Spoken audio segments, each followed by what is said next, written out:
أعوذ بالله السميع العليم من الشيطان اللعين الرجيم. بسم الله الرحمن الرحيم. الحمد لله وكفى وسلام على عباده الذين اصطفى خصوصا على محمد المصطفى.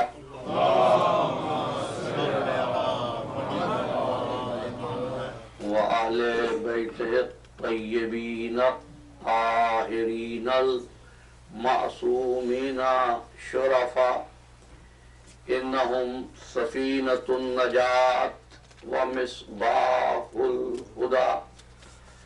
أما بعد فقد قال الله تبارك وتعالى في محكم كتابه المبين وهو أصدق الصادقين. بسم الله الرحمن الرحيم.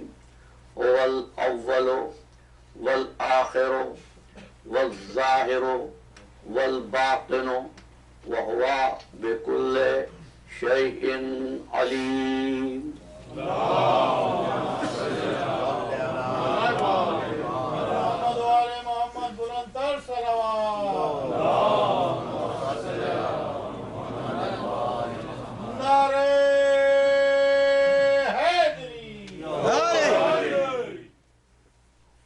عزیزان محترم، اس سلسلہ گفتگو کی 7ویں نشست تک پہنچتے ہوئے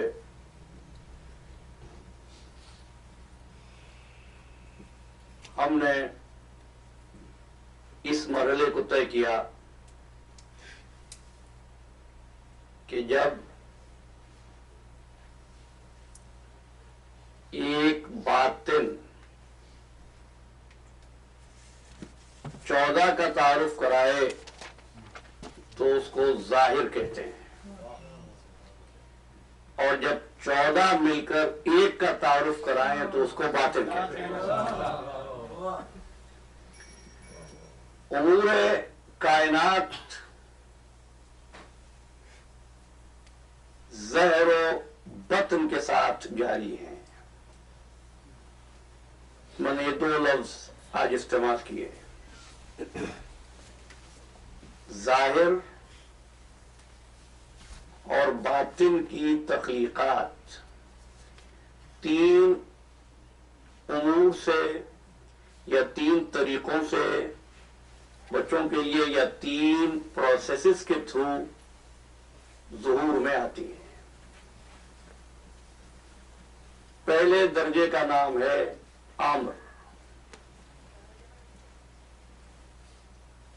دوسرے درجے کا نام ہے تخلیق، تیسری جوہر یا تیسرے امر کو تدبیر کہتے ہیں۔ امر، تخلیق اور تدبیر۔ ظاہر ہے جس وقت اس عنوان پر گفتگو کا آغاز کیا تو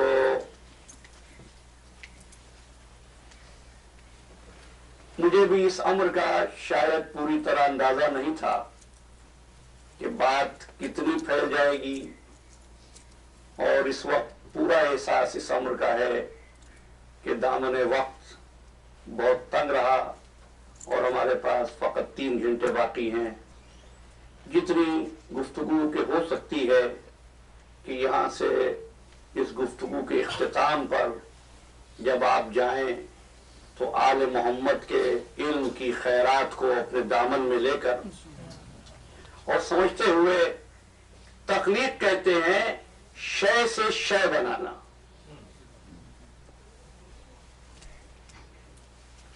امر کہتے ہیں لاشے سے شے بنانا، تخلیق کہتے ہیں کچھ ہو اور کچھ بنا دیا جائے. امر کہتے ہیں کچھ نہ ہو اور کچھ بنا دیا جائے. امر و تخلیق میں فرق یہ ہے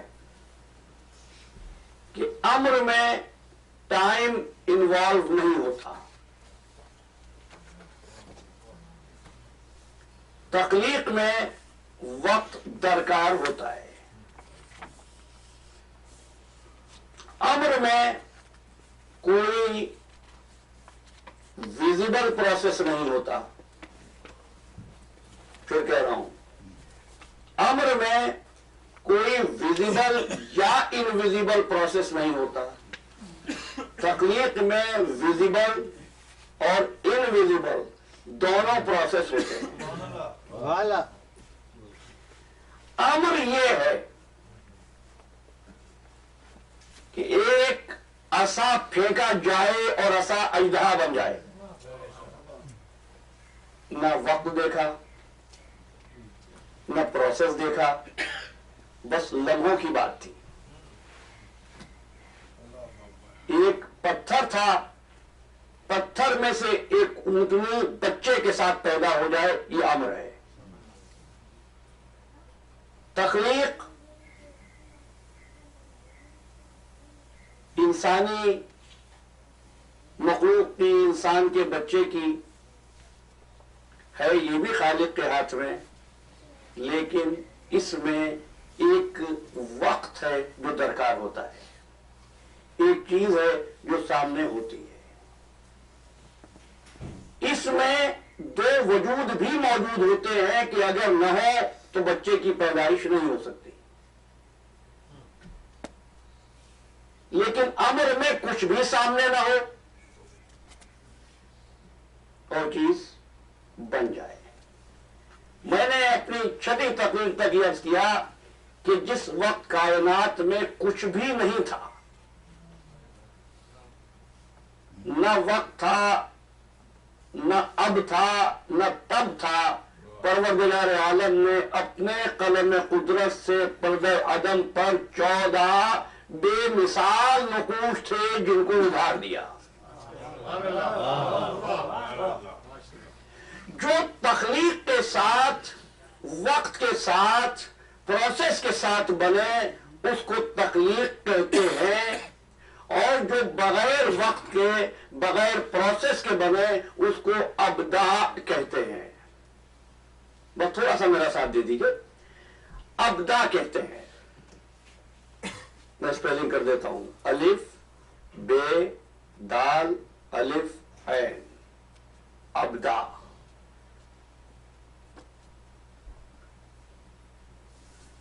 قرآن مجید میں ہے بدیع السماوات والارض، خالق السماوات نہیں، بدیع السماوات. آپ بدیع نہیں ہوئے، زمین و آسمان کی ابداع ہوا. کیوں؟ کچھ نہیں تھا، اس نے بنا دیا. اب ایک بات کہوں تو آسان ہو جائے گی، یہ لفظ ذرا مشکل ہے، کوشش تو میری یہی ہوتی ہے کہ آسان سے آسان لفظ استعمال کروں. یہ ابداع وہی ہے جس سے لفظ بدعت ہے. ڈکشنری دیکھنے والے حضرات دیکھیں، بے دال عین، بدعت. اس کو انگلش میں کہتے ہیں انوویشن. دنیا کی چیزوں میں انوویشن کرو، سب تمہاری تعریف کریں گے، لیکن دین کے امور میں بدعت کرو.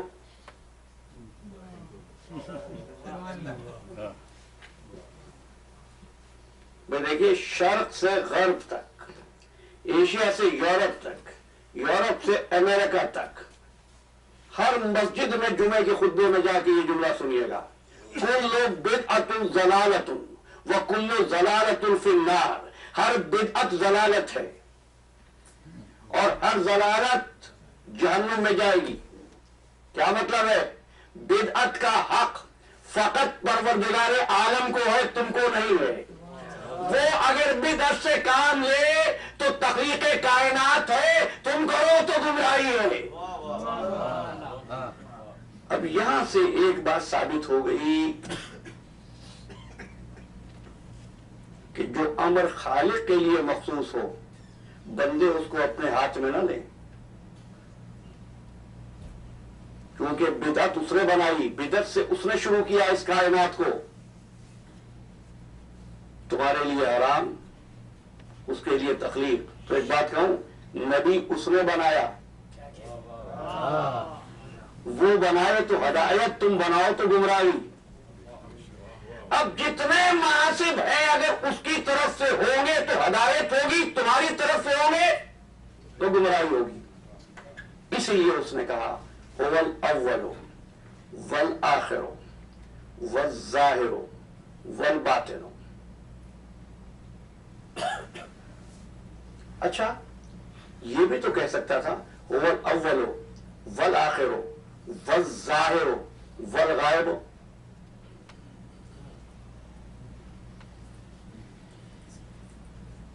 غائب کیوں نہیں کہا؟ اللہ غائب ہے؟ اتنی خاموشی ہے تو پھر میں محمد علی محمد صلی اللہ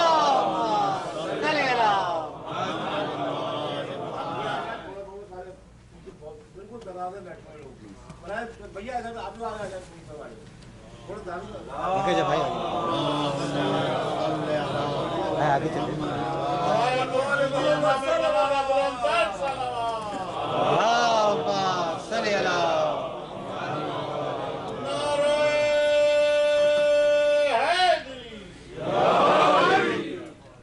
اللہ غائب ہے لیکن اپنے تعارف میں غائب نہیں کہتا. کہتا ہے میں اول ہوں، میں آخر ہوں، میں ظاہر ہوں، میں باطن ہوں. بھائی چلو جو کہہ دیتا هو الاول والآخر والظاہر والباطن والغائب، نہیں صرف ظاہر کا باطن کا. اب یہاں سے سمجھ لیجیے گا کہ غائب میں اور ظاہر میں فرق کیا ہوتا ہے. جو بات میں 30ویں محرم سے کوشش کر رہا تھا آج یہاں تک پہنچا ہوں. ظاہر اور غائب، غائب اور باطن میں فرق کیا ہے؟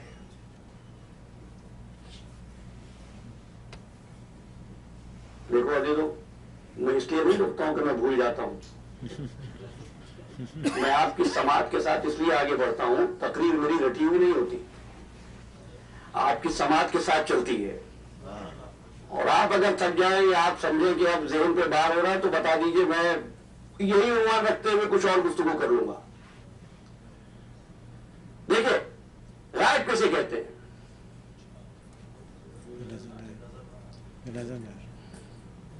روشنی غائب ہے یا حاضر؟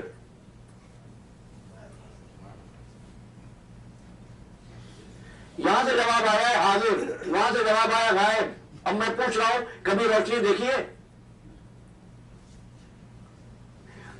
اندھیرے میں چیزیں نظر نہیں آتی ہیں، روشنی میں جو آپ دیکھ رہے روشنی نہیں دیکھ رہے، روشنی کی مدد سے چیزیں دیکھ رہے ہیں. آپ روشنی نہیں دیکھ رہے، اگر کہیں یہ تو بھائی یہ ٹیوب لائٹ ہے، یہ بلب ہے، روشنی نہیں ہے. کتنی چیزیں آپ کو بتا دوں، کبھی آپ نے غور بھی نہیں کیا. تذکرہ بہت ہے زبانوں پر. ایک بات کہوں، یہ صلاۃ بھی غائب ہے.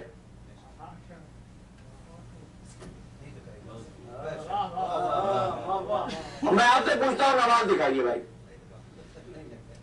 آپ کتاب دکھا سکتے ہیں، قرآن دکھا سکتے ہیں، تسبیح دکھا سکتے ہیں، مصلی دکھا سکتے ہیں، مسجد دکھا سکتے ہیں. نماز دکھائیں گے آپ مجھے؟ آپ کھڑے ہو جائیں گے مصلی پر، اللہ اکبر کہہ کے نماز پڑھیں گے کہ دیکھو یہ ہے نماز. میں کہتا ہوں یہ ہے نمازی،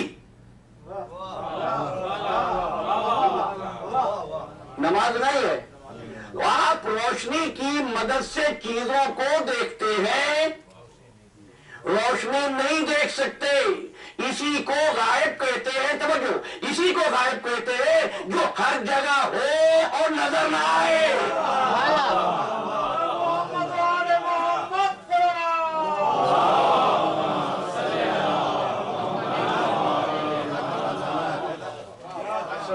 اچھا اب جملہ بدل رہا ہوں، جو ہر جگہ ہو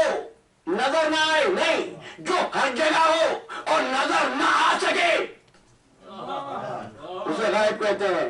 پھر کہہ رہا ہوں غائب ڈس اپیئر ہو جانے والے کو نہیں کہتے, غائب گم شدہ کو نہیں کہتے, غائب موجود کو کہتے ہیں. نظر نہیں آتا کہ اللہ ہو یا امام.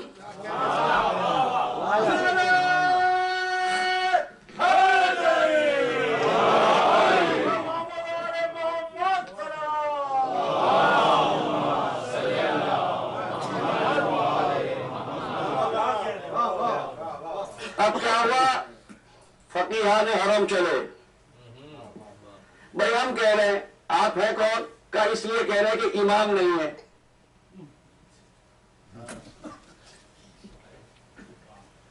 میں تو اللہ نہیں ہے تو بن جاؤ خدا. نہیں بھائی موجود ہے. پھر سمجھ لیجیے, غائب وہ وجود جو ہر جگہ ہو, جس کو تم نہ دیکھ سکو وہ غائب ہے. روشنی ہر جگہ موجود, لیکن تم روشنی کو نہیں دیکھ سکتے. روشنی کے ذریعے چیزوں کو دیکھ سکتے ہو. اچھا تو کیا روشنی ہر جگہ سے ریفلیکٹ ہو جائے گی؟ ہاتھ پہ آ جائے روشنی کچھ نہیں, پیر پہ آ جائے کچھ نہیں, اس سطح پہ آ جائے کچھ نہیں. جیسے آئینے پہ گئی ریفلیکشن بھی ہو رہا ہے, ریفلیکشن بھی ہو رہا ہے, جذب بھی ہو رہا ہے, انجذاب بھی ہو رہا ہے, اخراج بھی ہو رہا ہے. کیا مطلب ہے بھائی؟ غائب وہ جو ہر جگہ پہ نہیں, جہاں مناسبت ہوتی ہے وہیں پر تعلق قائم کرتا ہے. کسی مناسبت کو ولایت کہتے ہیں.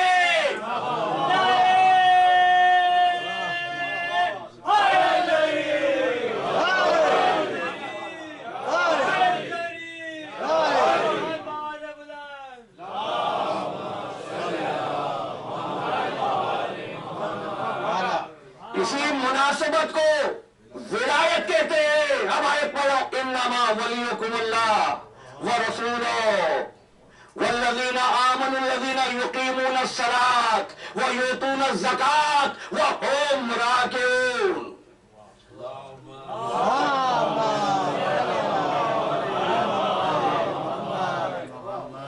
اللہ ولی ہے, اس کا رسول ولی ہے. سارے رسول نہیں, رسول ہو اس کا یہ رسول آخری رسول ولی ہے. والذین آمنوا, اور وہ مومن ولی ہے جو حالت رکوع میں زکات دیتا ہے.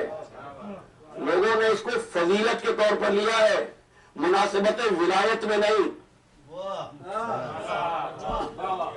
اچھا میں آگے بڑھوں گا, لیکن ایک بات یہ کہہ رہا ہوں, بعض اوقات غلط فہمی ہوتی ہے کہ جب بات کرتے ہیں علی کی بات کر رہے ہیں, آل کی بات کر رہے ہیں, اللہ کی بات نہیں کرتے.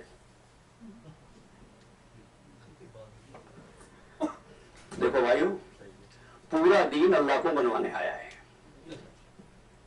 ہر نبی کی کاوش توحید کے لیے ہے. لیکن ایک بات, جو چیز مقام فکر میں سب سے پہلے ہوتی ہے, توجہ, جو چیز مقام فکر میں سب سے پہلے ہوتی ہے, مقام عمل میں سب کے آخر میں ہوتی ہے. نہیں دیکھیے, مثال دے دوں, عظیم بھائی تو جملہ پہنچ گیا. آپ نے ارادہ کیا نماز پڑھیں, فکر کیا کی ہے؟ نماز پڑھنے کی. وہ پڑھ لو گے نماز؟ نہیں بھائی, کپڑے تبدیل کیے, وضو کیا, مصلی بچھایا, قبلے کی رخ معلوم کیا, اب نماز پڑھی. بھائی ارادہ پہلے نماز کا تھا, لیکن اتنے کام پہلے کیے ہیں تب نماز پڑھی جا سکی ہے. ایک اور مثال دے دیتا ہوں, جو چیز اپنے وجود میں اول ہوتی ہے وہ اپنے ظہور میں آخری ہوتی ہے.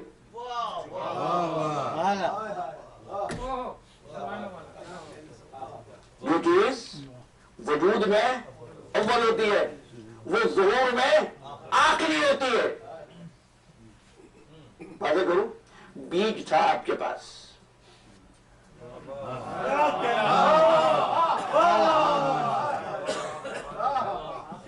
آپ نے لگا دیا, زمین کے حوالے کر دیا, کوپر پھوٹی,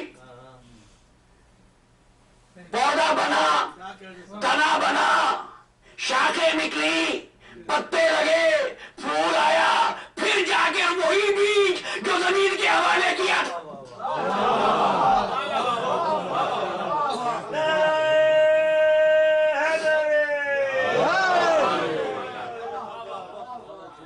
بس عزیزو یہی تو بات ہے، محمد کو پیدا سب سے پہلے کیا تھا، ظہور میں سب سے آخر میں بھیجا۔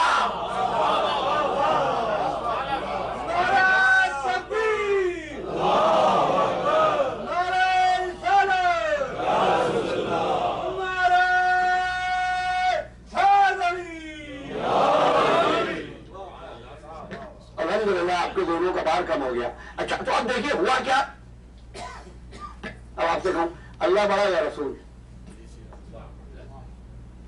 اللہ ہاں کہ بڑھو، رسول یا امام؟ بڑا کون؟ رسول، خاتم النبیین محمد مصطفیٰ صلی اللہ علیہ وسلم۔ اب اتنا آسان کر دیا ہے،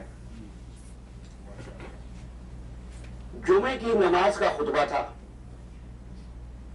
کچھ لوگوں کو تو چہرے بھی یاد ہے مجھے، جمعے کی نماز کا خطبہ تھا، اللہ کا بھی نام آیا،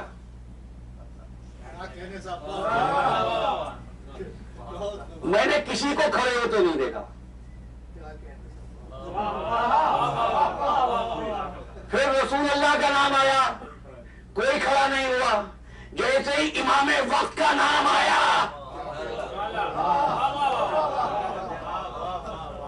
یہ جو ہمیں توحید کا درس دیتے ہیں، مفتیوں سے پوچھو کہ اگر کھڑا ہونا تعظیم ہے، سب سے پہلے اللہ کے نام پہ لوگ کھڑے ہوں، رسول کے نام پر کھڑے ہوں، کبھی جانتا نہیں توحید مقام فکر ہے، توحید ہماری منزل ہے، امامت توحید کے سفر میں پہلا سنگ میل ہے۔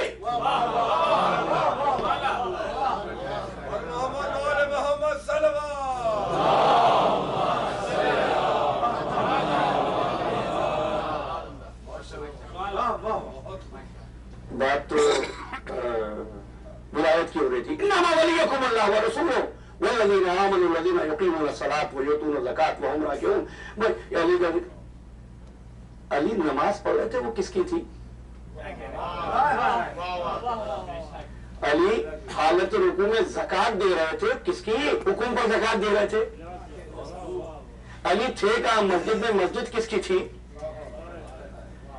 بھائی ایک علی کا ذکر ہوگا، توحید کے تین پہلو سامنے آئیں گے، ٹھیک ہے نا؟ اب وہ کہنے لگے کہ دیکھو بھائی نماز میں تو حکم یہ ہے کہ اللہ کی طرف دھیان رہے، یہ نماز میں تھے، فریاد فقیر کی سن رہے تھے، مناسبت نہیں تھی نا؟ بھائی سطح کالی کر دو، پھر کوئی روشنی ریفلیکٹ نہیں ہو رہی، تو یہ نماز کیسی نماز ہوئی بھائی؟ عجیب بات ہے۔ رسول اللہ موجود ہے، صحابی موجود ہیں، اللہ آیت بھیج رہا ہے، فکر اس مسلمان کو ہے کہ نماز کیسے صحیح ہو گئی۔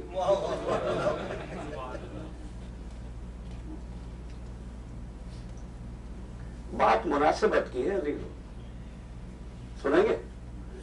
بات مناسبت کی ہے۔ سائل نے آ کر صدا دی، اے اللہ کی نماز پڑھنے والوں، میں بھوکا ہوں، ضرورت مند ہوں، حاجت مند ہوں، میری مدد کرو۔ کسی نے کچھ نہ دیا، علی نے بھی نہیں دیا بھائیوں۔ اور اس نے پھر کہا اللہ کے بندو میں تم سے مانگ رہا ہوں، اب بھی کوئی دینے والا نہیں ہے۔ تیسری مرتبہ کہتا ہے پروردگار تو گواہ رہنا، تیرے گھر سے خالی ہاتھ واپس جا رہا ہوں۔ علی رکوع میں تھے، ہاتھ اٹھا لیا۔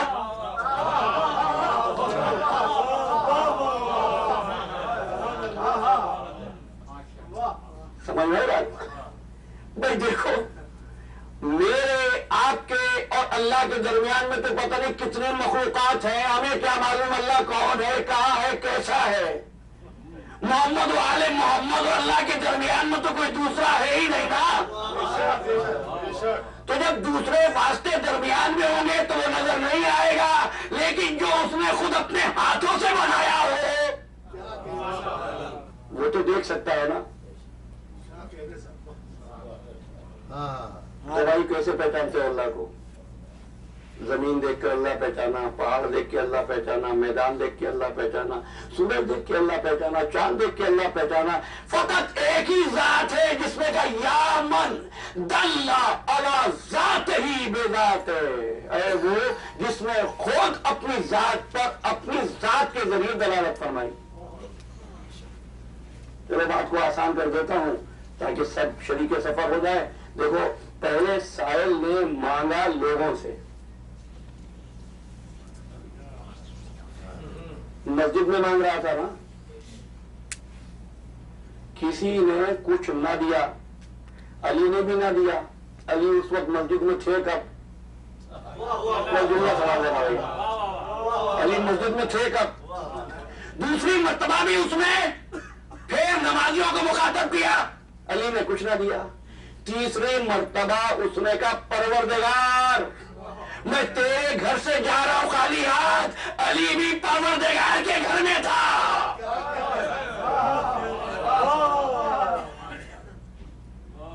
یہ ہے مناسبت ولایت. اس لیے کہہ رہا ہوں یہ جہالت کی بات کہ اللہ ہمارے خانہ لا شعور میں رہتا ہے، یہ ایمان ہے تمہارا.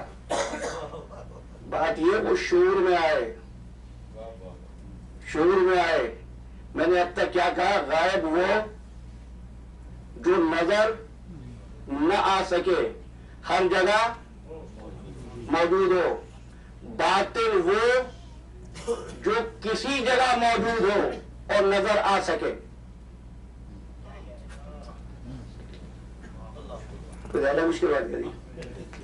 اس لیے میں نے کہا ایک ہے ظہر، ایک ہے بطن. اور ڈاکٹر رضوان صاحب تصدیق کریں گے، انگریزی میں کہتے ہیں ایک ڈورسل ویو ہوتا ہے، ایک وینٹرل ویو ہوتا ہے. یہ جو میرا ہاتھ ہے نا، اس کا یہ حصہ ظاہر ہے اور یہ حصہ باطن ہے. کیا مطلب ہے؟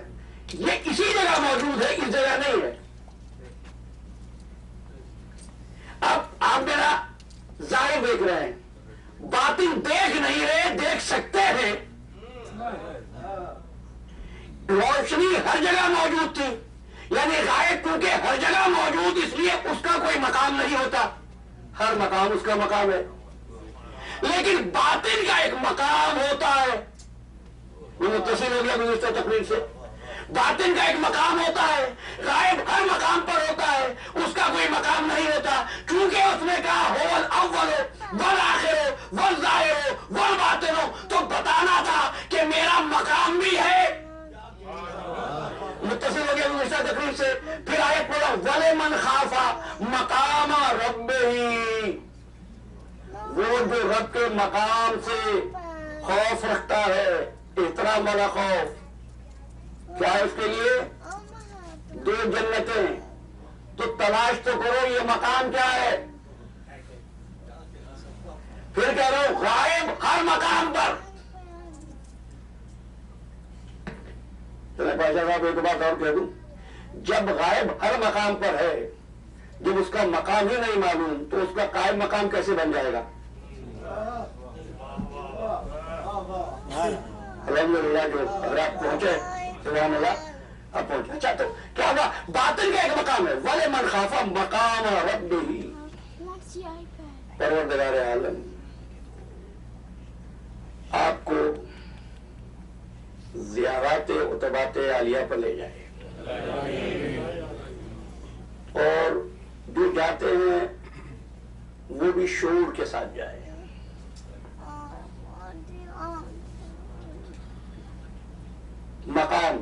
مقام پر بات کر رہا ہوں. اور پھر یہاں بھی کتاب رکھی ہے، کسی کو شک ہو تو بعد میں آئے. زیارت امیر المومنین علیہ السلام کھولیں.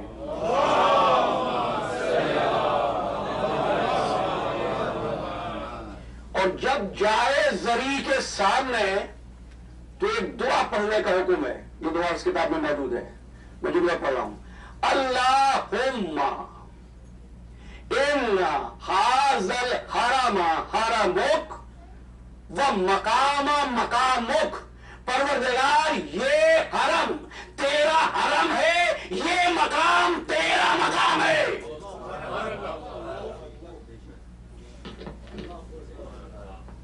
میں نے نہیں بنایا یہ نقطہ,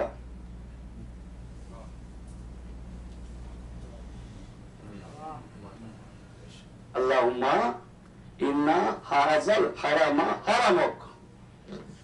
اللہ کا کوئی حرم ہے نا تو وہ نجف ہے. حرم ہے زری امیر المومنین علی بن ابی طالب علیہ السلام.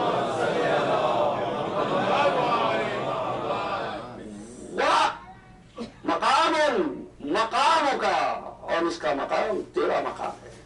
اگر یہ بات آپ تک پہنچا سکا ہوں تو اب پھر کہہ رہا ہوں, باطن میں جب ذات باری کے ساتھ دیکھو جس کی ابتدا بھی اس کے ساتھ ہو, جس کی انتہا بھی اس کے ساتھ ہو. ہم نے ایک بات کہی تھی کہ ایمان باطن ہوتا ہے, عمل ظاہری ہوتا ہے. تو عمل کسی وقت میں واجب ہوگا, کسی وقت میں واجب نہیں ہوگا. نماز پہلے واجب نہیں تھی, ایک وقت آنے پر واجب ہوئی. شراب ایک زمانے تک لکھا ہے تاریخ اسلام میں کہ ایک وقت آیا جب اس کی حرمت کا حکم آیا, ٹھیک ہے. لیکن ایمان پہلے دن سے واجب تھا. تو پتہ چلا جو بھی اللہ کے ساتھ تعلق رکھے گا اگر وہ باطن کو پہچانتا ہے تو اس بات کو سمجھ لے. اب میں دوسرا حوالہ دے رہا ہوں, یہ بھی مفاتیح جناح میں موجود ہے. یہ دعا دعائے رجبیہ کہلاتی ہے. اللہ کی کوئی ابتدا ہے نہیں نا, کوئی انتہا ہے نہیں ہے. تو اگر کسی کی ابتدا اللہ کے ساتھ ہو جائے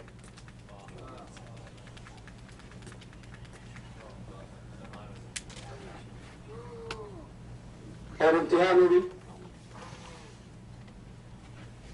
اور دیکھیے دل تو چاہتا کہ پوری دعا پڑھتا, لیکن میں صرف اس کا ایک حصہ پیش کر رہا ہوں. اور جا کے دیکھنا کتابوں میں, اور اگر نہ ملے تو کل بھی میں یہاں آؤں گا اور مجھے بتائیے گا کیا فرماتے. اور فرمایا اپنے شیعوں, یہ توقیع کس کی ہے؟ محمد بن عثمان بن سعید جو وکیل خاص ہیں, سفیر خاص ہیں حضرت حجت اجل اللہ فرجہ الشریف میں.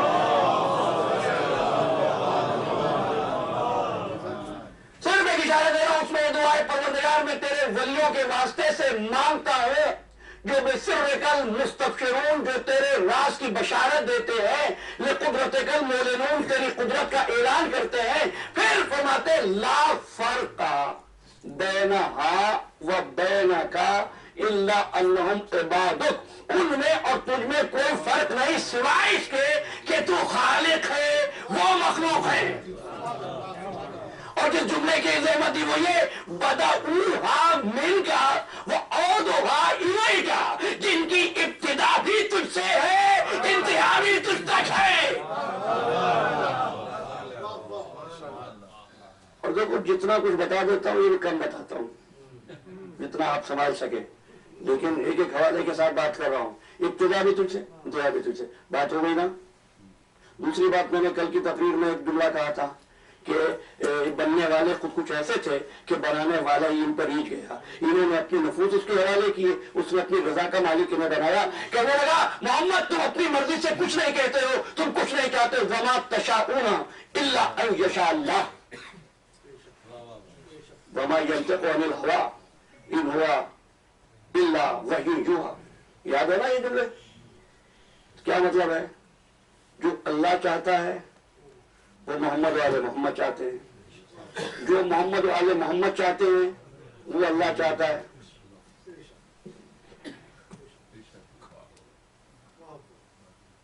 تو اگر میں کبھی یہ کہہ دوں کہ اگر محمد والے محمد نے چاہا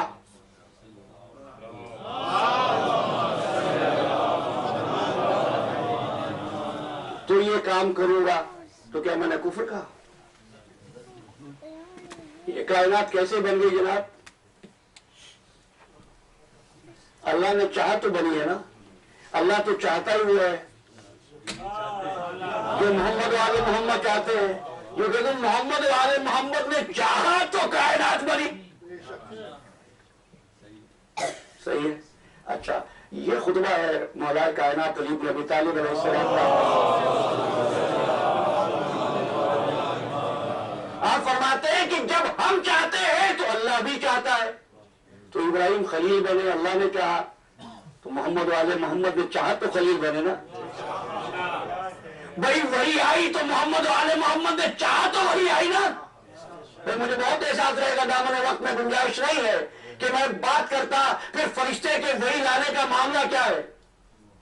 کل ایک لڑکا کا سوال انہوں نے پوچھا تھا جاتے ہوئے، مجھے پہنچانے جا رہے تھے عابدی صاحب نے، کہ بھئی وہی ہوتی کیا بھائیو؟ جی کہتے ہیں وہی ہوتی ہے جبریل وہاں سے آتا ہے، وہ پیغام پہنچاتا ہے. یہ ہے ایمان. یہ کہہ رہے ہیں حکم رب. یہ بات بھی بڑی اچھی کہی ہے انہوں نے. مجھے راہ ملے گی، مدد ملے گی ان کے ایک جملے سے، اور میری منزل آسان کر دی ہے آپ نے عظیم بھائی. کیا ہوا؟ وہی کیا ہے؟ وہ آتا ہے. ایک طرف تو تم یہ مانتے ہو کہ محمد وہی چاہتے ہیں جو اللہ چاہتا ہے، پھر جبریل آ کر بتاتا ہے پیغام الہی ہے. تو کس کو معلوم ہوا پیغام پہلے؟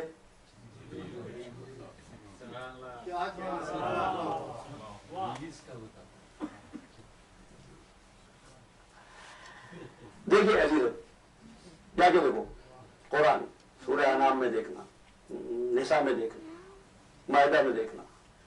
ارشاد ہوا اذ یوحی ربک الی الملائکہ. تیرا پروردگار فرشتوں پر وحی کرتا ہے. تو بھائی رسول پر تو وہی آ گئی فرشتے کے ذریعے، فرشتوں پر وہی کس کے ذریعے آئی؟ تیار ہے میں بات کرتا ہوں بھائی فرشتوں پر وہی کیسے آئی؟ سمجھتے جاؤ وہی کو. ارشاد ہوا وما ينطق عن الهوى ان هو الا وحی یوحی. اچھا ہم تقریر کرتے ہوئے تمام خطبہ ایک بات کہتے ہیں اما بعد فقط قال اللہ. کیا مطلب قالا کا؟ کہا. اور یقولو کا مطلب کیا ہوگا بادشاہ صاحب؟ یقول انما یرید اللہ. اللہ تعالیٰ کہتا ہے. یقولو کا مطلب کہنا، یقولو کا مطلب کہتا ہے، قالا کا مطلب کہا. وما ینطق عن الہوى، یہ نہیں کہہ رہا وما یقولو، میرا رسول کہتا نہیں ہے. ایک ہلکا سا فرق ہے، میرا ساتھ دے دیجیے. وما ینطق عن الہوى، یہ نہیں کہہ رہا میرا رسول کہتا نہیں، میرا رسول بولتا نہیں. فرق کیا ہے بولنے میں اور کہنے میں؟ چلے ایک اور لفظ بھی ہے ہمارے پاس، عربی میں کلام بھی کہتے ہیں. وما یتکلم، یہ بھی نہیں ہے کلام. یہ نہیں کہ کلام کرتا ہے، یہ نہیں کہ بات کرتا ہے، یہ نہیں کہ یقول، یہ نہیں کہ یتکلم کا ما ینطق. فرق کیا ہے؟ ابھی وہ قول ہوتا ہے پورے بیان میں سے ایک حصہ. تقریر کے بعد آپ کہتے ہیں نا یہ بات مولانا نے کہی ہے، یہ بات علامہ نے کہی ہے. کیا ہے؟ ایک حصہ، ایک کہی ہوئی بات وہ ہے قول. کلام کیا ہوتا ہے؟ اس وقت میں کلام کر رہا ہوں، ہر وقت میں کلام نہیں کرتا. اگر رسول کے کلام کو کہتا ہماری مشیت، تو جب رسول منبر پر خطبہ دیتے اس وقت ہوتی. اگر کہتا ہے تو پورے بیان میں سے ایک بات ہوتی. اس میں کیا وما ینطق کو بولتا ہی نہیں ہے.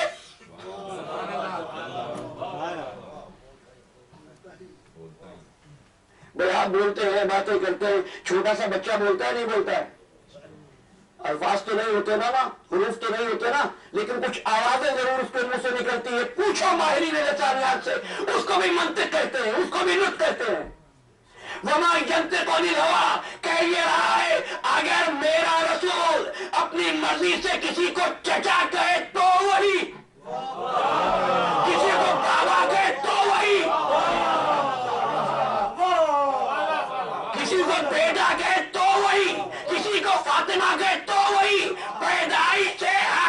دمے تک جو آواز نکلے اس کا نام نطق ہے. یہی وہی ہے.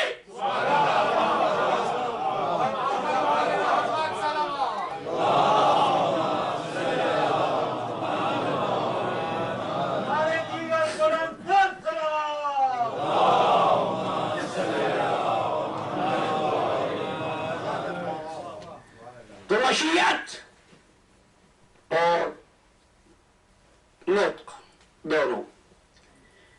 اچھا دیکھیے اللہ نے ان کو بنایا اس لیے کہ یہ اس کو پہچانے. کل یہاں تک بات ہو چکی تھی اور معاف کیجئے کچھ جو مثالیں درمیان میں اس میں کوئی زیادہ وقت صرف ہو گیا. اب وقت بھی چونکہ کم ہے لیکن بات کو بھی مکمل ہونا ہے اور میں چاہتا ہوں عنوان کے تقاضے بھی پورے ہو جائیں. تو کیا ہوا؟ فرشتے بن گئے تو اب تو پہچاننے والے بن گئے نا. تو اب تخلیق رک جاتی.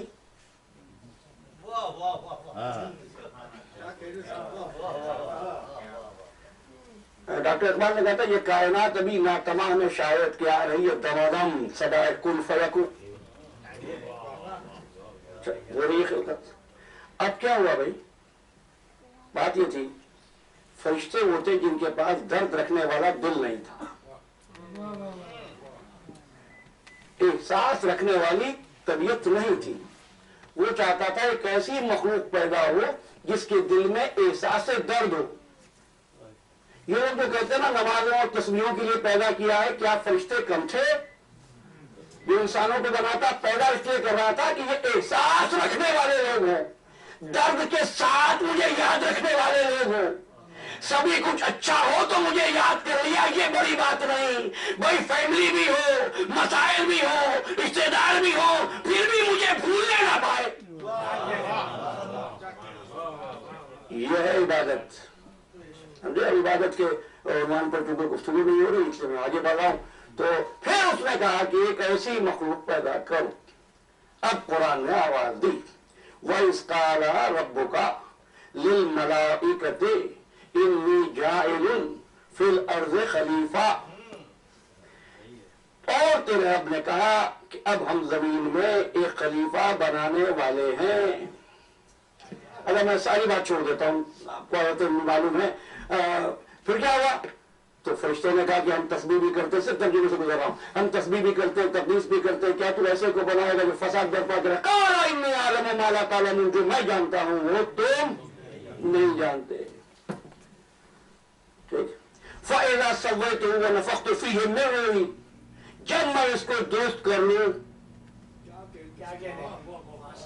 ونفخت فيه من روحي, اس میں روح اپنی روح پر دو تو تم سب کے سب سجدے میں گر جانا.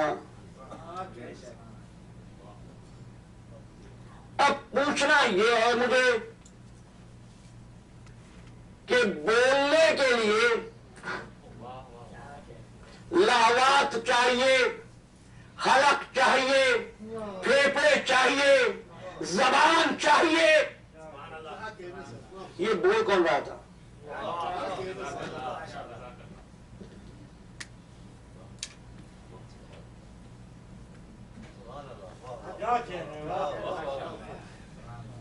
پھر جب یہ ہو رہا تھا مباحثہ, کیسے اللہ نے کہا سجدہ کرو, سب سجدہ کر رہے تھے, ابلیس نے سجدہ نہیں کیا, تو منظر کیا ہوگا کہ اللہ سامنے بیٹھا ہوا تھا, فرشتے سامنے لائن لگائے کھڑے تھے, سائڈ پہ آدم موجود تھے.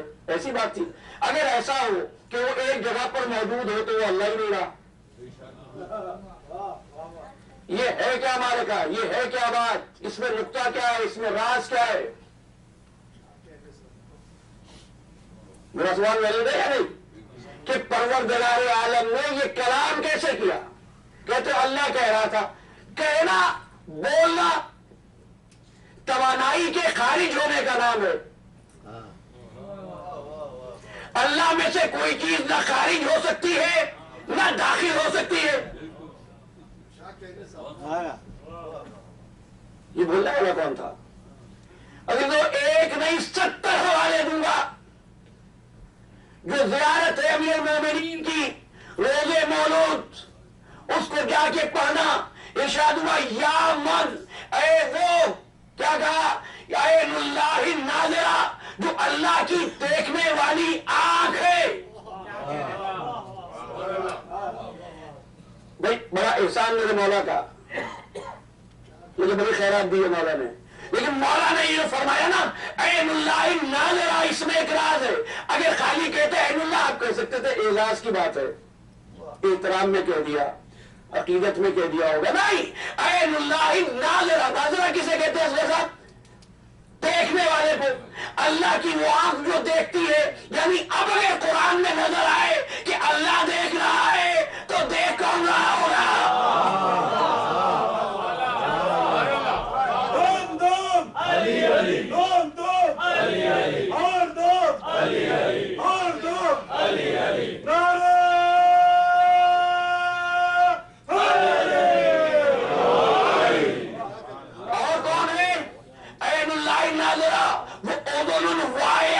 سننے والے کان. تو یا تو اللہ کے کان دکھاؤ. بات کہاں گئی؟ مرحوم مولانا ناصر عباس کہا کرتے تھے کہ یا تو اللہ کے ہاتھ دکھاؤ یا ہاتھوں والا اللہ دکھاؤ. یدو الباسطہ، دینے والے ہاتھ.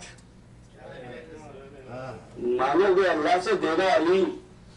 اور اس کے بعد دوسرا جملہ ہے وہ لسان المعبر، وہ زبان جس پر قول الہی کا اعتبار ہے. کہیے تو اور میں دلائل ہوں. امام جعفر صادق علیہ السلام کی میں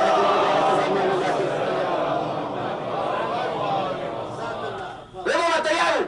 جا کے امام جعفر صادق علیہ السلام کی زیارت. کیا کہتے ہیں؟ یا ناطقہ فی علم اللہ، اللہ کے علم کو لطف دینے والے تجھ پر سلام. یہ چھوٹے امام کی زیارت ہے. اور ایک بات کہہ دوں، جا کے دیکھنا زیارت آل یاسین میں جو امام زمانہ سے خطاب ہو رہا ہے، السلام علیکہ یا تالیہ کتاب اللہ و ترجمان ہو. سلام اس پر جو اللہ کی کتاب پر تلاوت کرنے والا ہے اور اس کی ترجمانی کرنے والا ہے. بس اب اس سے زیادہ خیال خاطر اعراف چاہیے. بعض لوگوں کے ایمان کا شیشہ بڑا نازک ہے. اچھا تو کیا ہوا؟ ہم بنائیں گے، فرشتے بھی تیار ہوئے. فَإِذَا سَوَّيْتُهُ وَنَفَخْتُ فِيهِ مِن رُوحِي. یہ روح کا مطلب سمجھ لینا ذرا سا، تو آگے جا کر مجھے آسانی ہو جائے گی. نَفَخْتُ فِيهِ مِن رُوحِي، جب اس میں اپنی روح.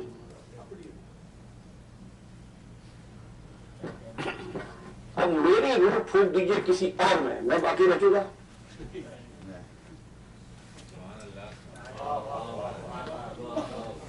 اچھا چلو میری روح میں سے تھوڑی سی ڈال دینا. کسی کی بات کرو، بڑا روح میں تقسیم ہوتی ہے. میرے جیسے گناہگار کی روح تو بٹ نہ سکے، اور پروردگار کی روح تھوڑی سی چلی گئی آدم میں. نہیں، بات یہ نہیں ہے. بات یہ ہے یا روح کا مطلب ہے کمالات. کیونکہ یہ میرا خلیفہ ہے نا، آدم اللہ کے خلیفہ ہے نا. چونکہ میرا خلیفہ ہے لہذا اس کو اپنی روح کے ذریعے، اب ایک جملے کو آپ سمجھ سکیں، اپنے اس باطن کے ذریعے جو میرا مقام ہے اس کو وہ کمال دے دوں تاکہ میرے کمالات اس میں نظر آئیں، تب ہی تو میرا خلیفہ بن سکے. دے دیا کمال. فَإِذَا سَوَّيْتُهُ وَنَفَخْتُ فِيهِ مِن رُوحِي. باقی تو دیکھ رہے تھے. ابلیس نے کہا میں سمجھ گیا، یہ حکم سجدہ اصل میں آدم کو نہیں ہے. اور آپ پہنچے نا اللہ، وہ انکار کیوں کرنا سجدے کا؟ وہ سمجھ گیا.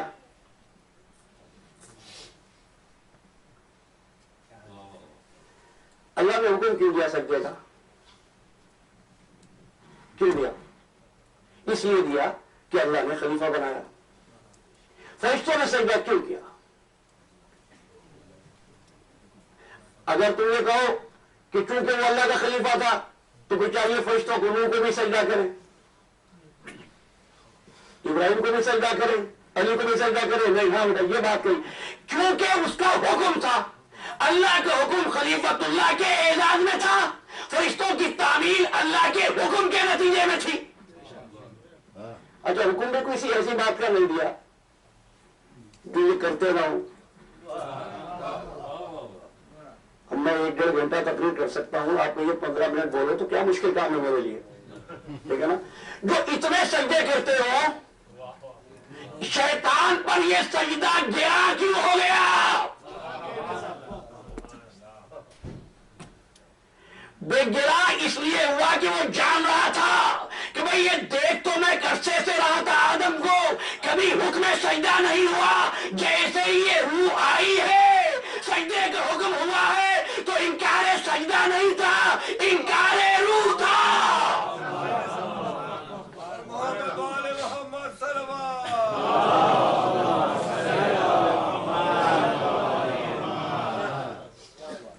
اب کیا ہوگا؟ پھر ابلیس کے ساتھ کیا ہوا؟ اس نے کر دیا انکار، والا تو واقعہ بیان کرنا ہی تھا، جتنی بات تھی اس میں جتنی بیان ہو گئی، ٹھیک ہے۔ فَاخْرُجْ مِنْهَا فَإِنَّكَ رَجِيمٌ، نکل جا ہماری بارگاہ سے، تو عَلَيْكَ لَعْنَتِي إِلَىٰ يَوْمِ الدِّينِ، قیامت تک تجھ پر لعنت ہوگی۔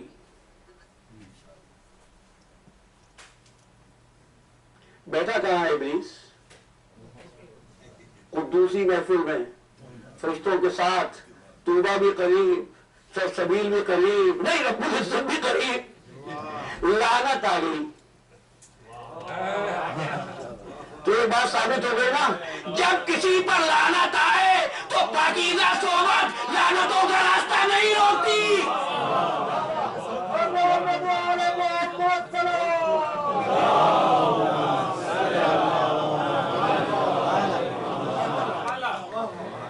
دیکھو ایک بات ایسی ہے کہ ابلیس کی بھی تعریف کرو، تو کہنے لگا بھائی تم مہلت کیوں مانگ رہا ہے؟ کہنے لگا میں جاؤں گا تیرے بندوں کو گمراہ کرنے،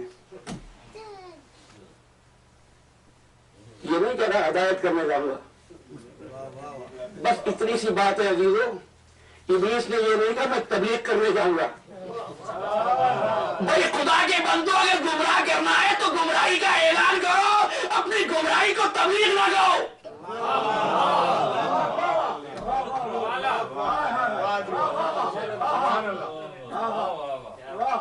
میں بیٹھاؤں گا، کیسے بیٹھائے گا تو؟ لَأَقْعُدَنَّ عَلَىٰ صِرَاطٍ مُسْتَقِيمٍ، بیٹھوں گا صراط مستقیم پر۔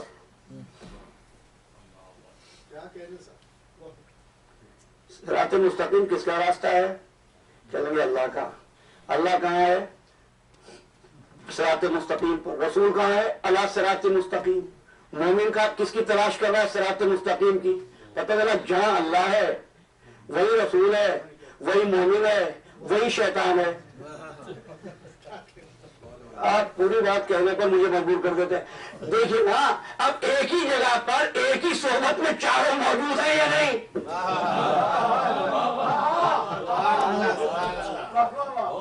تو کسی کی اگر نیکی کا تعریف کا کہ بھئی لائق تعریف ہے، لائق مذمت ہے، اگر فیصلہ کرنا ہو تو یہ دیکھ کے نہ کرنا بیٹھا کہاں ہے، دیکھنا یہ کر کیا رہا ہے۔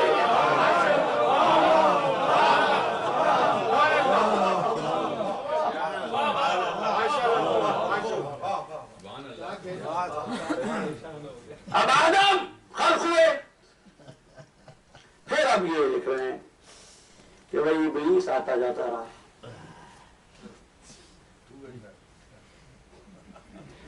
بہت بچ کے جا رہا ہوں۔ ابلیس آتا جاتا رہا، بھئی کیا ہوا؟ کہنے لگے اس نے کھلا دیے تھے پھل۔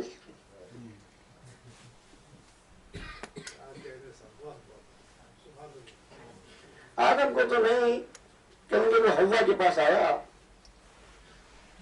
انسانیت کی والدہ جناب حوا، اور حوا کو بہکا دیا۔ ایک بات سمجھ میں نہیں آئی آپ کے کہ جب شیطان پیغمبر کو نہ بہکا سکے تو اس کی زوجہ کو بہکاتا ہے.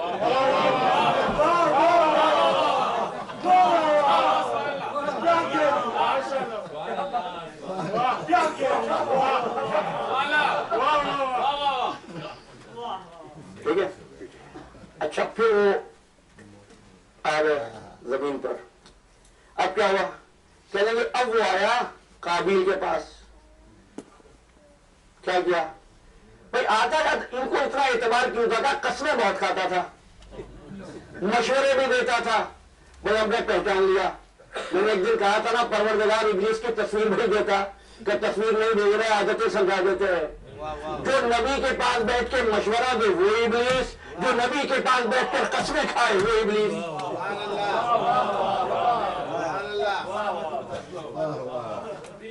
اب چڑھا دیا قابیل کو, اس نے کر دیا حابیل کو قتل.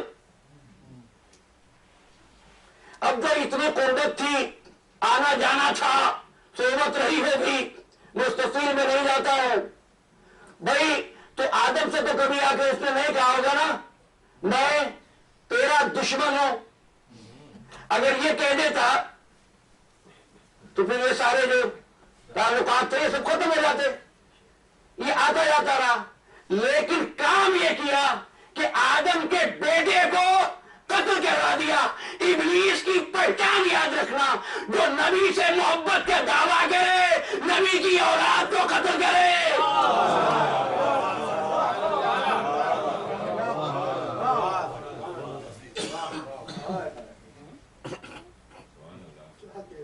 کیا آدم اکیلے تھے؟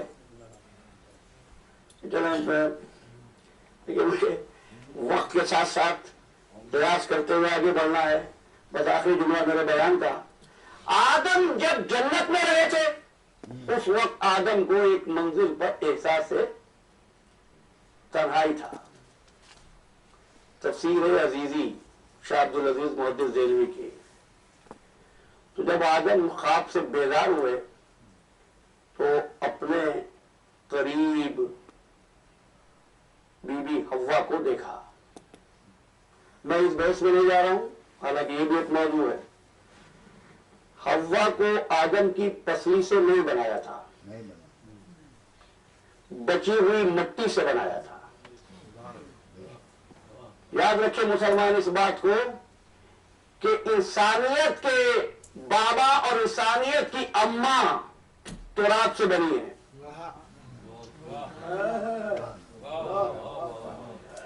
آدم نے دیکھا, ایک مانوسیت سی محسوس ہوئی, پھر درمیان میں پردہ آیا. کیا ہے؟ پردہ. اب آواز یہ دی ہے تو تیرے لیے ہی, لیکن ابھی نامحرم ہے. جب تک نکاح نہ ہو جائے آدم قربت یا قریب یا دیکھنا اجازت نہیں ہے. یہیں سے مکاتیب فکر اسلامی نے اس مسئلے کو پیش کیا کہ شادی کی غرض سے ایک نظر عورت کو دیکھنا جائز ہے. ایک نظر. کیوں؟ اس لیے کہ انسانیت کے بابا نے دیکھا تھا. کیا ٹھیک ہے نکاح ہو جائے؟ کا نکاح تو ہو جائے گا. مجھے اس سے بحث نہیں, نکاح کس نے پڑھایا؟ روایتوں میں دو چیزیں میرے سامنے آ رہی ہیں. کئی کہتے ہیں پروردگار نے پڑھایا, کئی کہتے ہیں کہ محمد مصطفیٰ نے پڑھایا.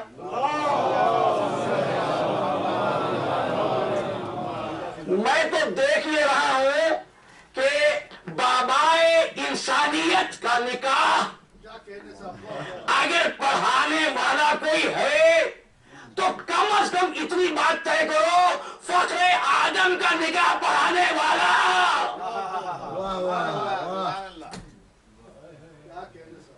میں رک گیا. کیوں؟ یا تو کہو اس سے بہتر لاؤ یا اس کا ہم پلہ لاؤ. وہ ہے باتیں.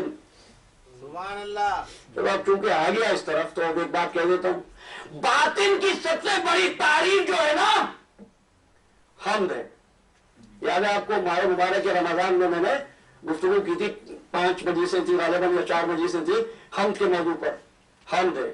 یہ حمد سب سے پہلے کس نے دی ہے؟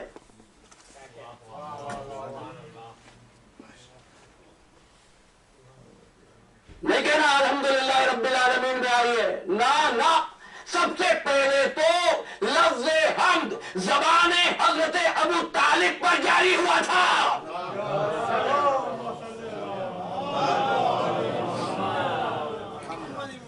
خطبہ نکاح پڑھاتے ہوئے حضرت ابو طالب نے کہا تھا الحمدللہ علی ان جعلنا من ذریت ابراہیم، اس اللہ کی حمد کہ اس نے ہمیں ذریت ابراہیم میں پیدا کیا.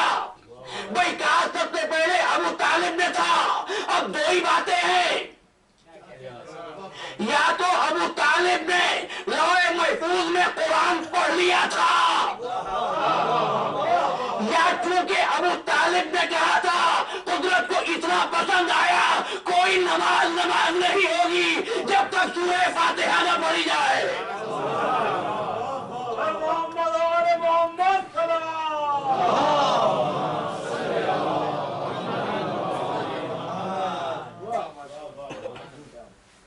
ٹھیک ہے. نکاح ہونے لگا. اب سوال ہوا کہ بھائی نکاح تو ہو رہا ہے، مہر کیا دو گے آدم؟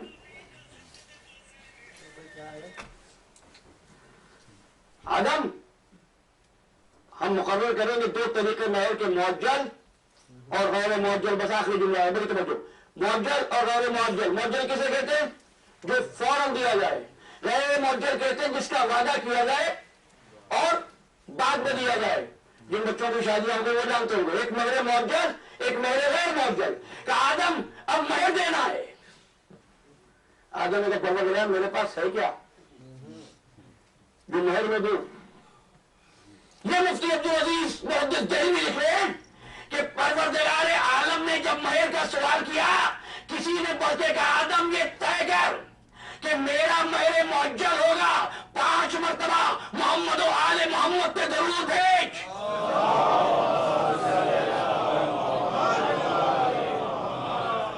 اور سمجھے انسانیت جائز ہو رہی ہے اس نکاح سے جس کا مہر محمد و آل محمد پہ درود ہے.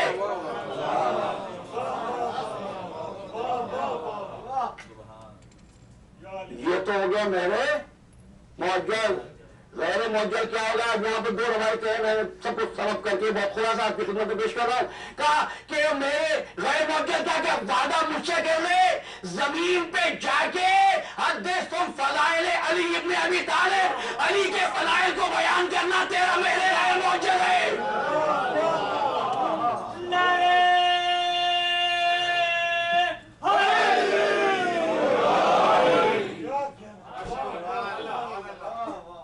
اچھا جو مہر نہ دے نکاح کیسا ہوگا؟ یہ جائز نہیں ہو سکتا. اور جو اپنی اماں کا مہر کھا جائے کیا ہوگا؟ میں نے ایک بات کہی ہے اس لیے کہ حدیث آپ نے سنی ہے، علی کے فضائل پر شک وہی کرتا ہے. اس حدیث کی بنیاد کیا ہے؟ کبھی آپ کو نہیں بتائی گئی ہوگی. اس کی بنیاد کیا ہے اس حدیث کی؟ کہ علی کے فضائل پہ شک وہی کرتا ہے جس کے نطفے پہ شک ہوتا ہے. اس لیے کہ آدم و حوا کا مہر فضائل علی ابن ابی طالب ہے.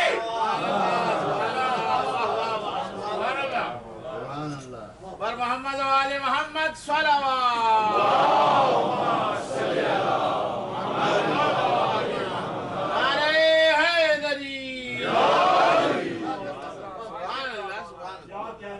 جن پر درود و سلام سے انسانیت نے انسانیت کا جواز حاصل کیا ہو، ان کے نکاحوں کی شان کیا ہونی چاہیے تھی؟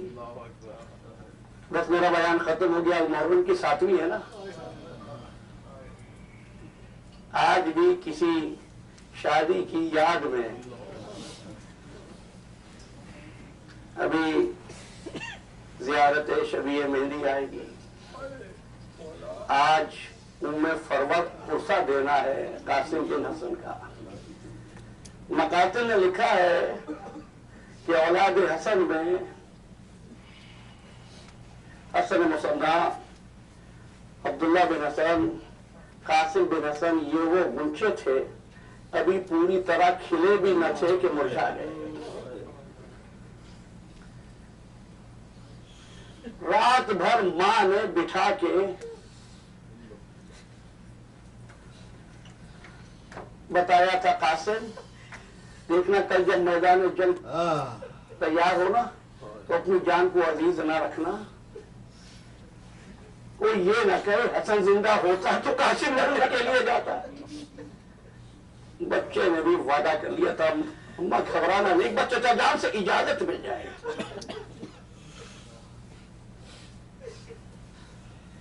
پھر رات گزرنے لگی،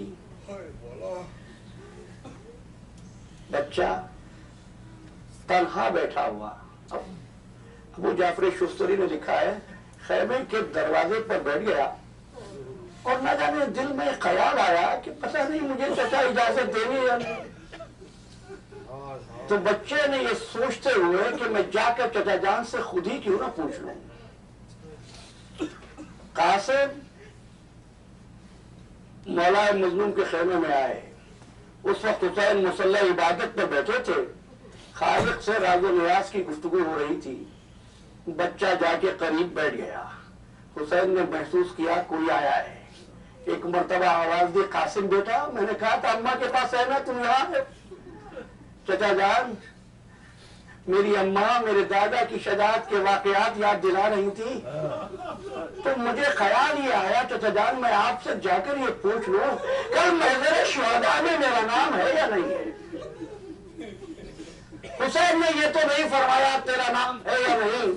ایک جملہ کہا ہے، جعفر شستری کہتے ہیں فرمانے لگے قاسم تیرا کیا ذکر، کل تو تیرا چھوٹا بھائی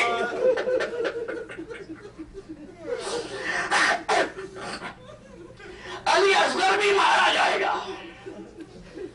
قاسم بیٹھے تھے یک کھڑے ہوئے، بندے کباڑ ٹوٹ گئے. کم مولا کیا یہ ملائین ہمارے خیموں میں آ جائیں گے؟ فرمایا بیٹا قاسم ایسے نہیں.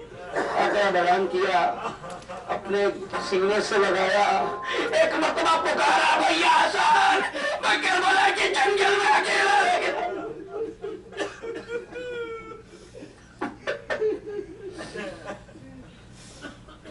بس چچا کے خیمے سے رخصت ہوئے.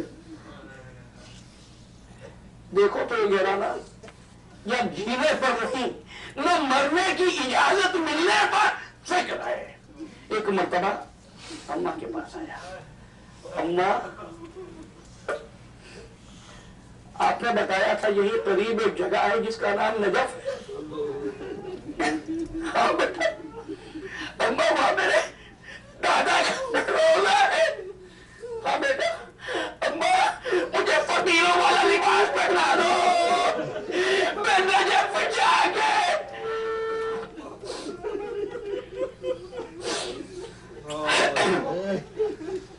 عزیزو ماتم کرنا، کوئی ماتم کرنا.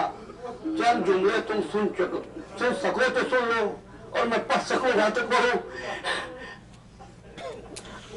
کیا بات ہے بیٹا؟ اماں چچا جان سے میں نے بارہا پوچھا چچا یہ نہیں بتاتے میں مرنے چاہوں گا یا نہیں. بس اب صبح ہوئی، دن ڈھلنے لگا. عائزہ جاتے رہے، اصحاب جاتے رہے، حسین لاشیں اٹھا کر لائے. ایسے میں ایک مرتبہ ام فروا نے قاسم کو لیا اور ثانیہ زہرا کی خدمت میں آئی. آ کے کہتی تیری والدہ دونوں جہان کی عورتوں کی سردار ہے، ہم اس کی بھی کنیزیں ہیں تیری بھی کنیزیں ہیں، ذرا چل کے مولا سے میرے بیٹے کی سفارش کر دے. بس اب میرے پاس الفاظ نہیں ہیں. پوری قوت گویائی جواب دے رہی ہے. زینب اور ام فروا کس طرح آئی ہوں گی، کس طرح بات ہوئی ہوگی. بس اتنا لکھا ہے کہ بھتیجے کو گلے سے لگایا اور میرا مظلوم امام اتنا رویا کہ رش کر گیا.